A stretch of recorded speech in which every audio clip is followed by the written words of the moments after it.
tones of English but once, and from an elderly British couple seated behind me on a wooden tram. With a controlled panic in their voices, they discussed the winding route of the tram and the seemingly arbitrary stops. It was a conversation that might not have caused a fight had it taken place on still ground. But their words were becoming heated as the wife's devil-may-care attitude clashed with her husband's conviction that they were being whisked away from the city's center into sketchier pastures. The tiff ended with the husband making his wife unbutton her coat, sling her purse over her shoulder, and then put her coat back on over that. "Just do it, Joan," he said through his teeth. "Don't make a scene about it." Joan complied, temporarily pacifying her husband. This new costume made her look like one of the ancient Portuguese ladies, their spines bobbing beneath their cardigans as they scaled the city's steep inclines. The jostling act of transformation, of removing arms from sleeves and slinging bags on shoulders, also made her a more obvious bait for pickpockets. In the end, she resembled a cartoon of a boa constrictor that has just swallowed a lawn chair. The resulting image is not one of a pregnant snake, but of a snake who has just swallowed a lawn chair. I considered saying something, engaging with them. I was relieved by the sound of kindred vowels. Days of talking exclusively to myself, and I was finally ready to take the gag out of my throat and rejoin the land of fluency. Lack of human-on-human communication works like a liquid fast. First you miss the solid sustenance, then for a long time you wonder why you ever needed it. Then you miss it so acutely it makes you dizzy. I assumed a symbiotic need for these Brits to break their fast. I could be their conversational prune juice.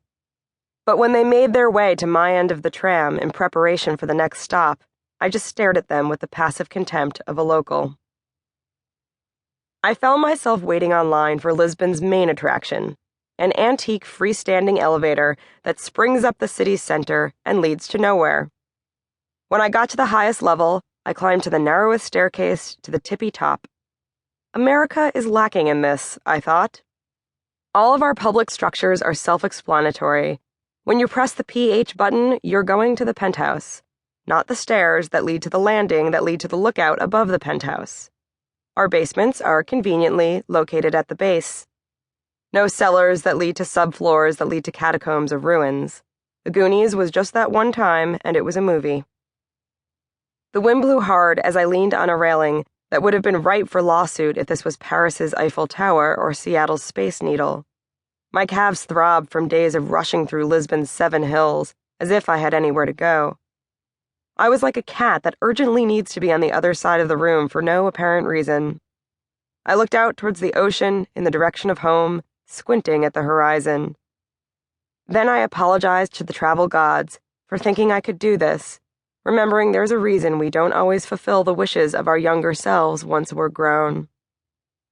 The idea of going to Lisbon began as a bastard idea, the daughter of impulse and video montages with a drop of Casablanca in there somewhere. On occasion, it occurs to adults that they are allowed to do all the things that being a child prevented them from doing. But those desires change while you're not looking. There was a time when your favorite color transferred from purple to blue, to whatever shade it is when you realize that having a favorite color is a trite personality crutch, an unsubtle cultivation of quirk, and a possible cry for help.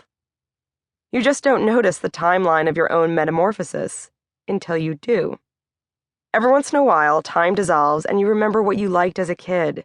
You jump on your hotel bed, order dessert first, decide to put every piece of jewelry you own on your body and leave the house. Why? Because you can. Because you're the boss. Because ooh, shiny. One day in November, I came home and saw the desk globe on my bookshelf.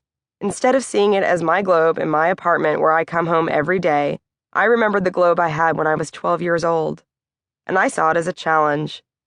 Confined by perfectly manicured lawns and freshly tarred driveways, preteen me had promised myself that one day I would spin and point and travel wherever my finger landed.